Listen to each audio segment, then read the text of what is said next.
सङ्काशम् पीतनिर्मलवाससम् इन्द्रादिसुरमौलिष्टस्फुरन्माणिक्यदीप्तिभिः स्वाहा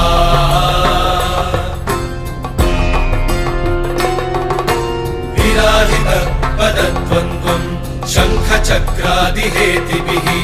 गरुत्मता च विनयात् स्तूयमानम् मुदान्वितम् स्वाहा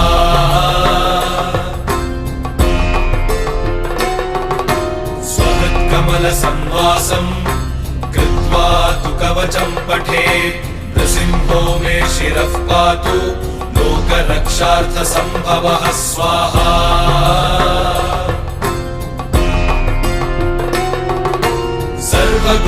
सर्वगोपिस्तम्भवासः हालं मे रक्षतु ध्वनिम् नृसिंहो मे दृशौ पातु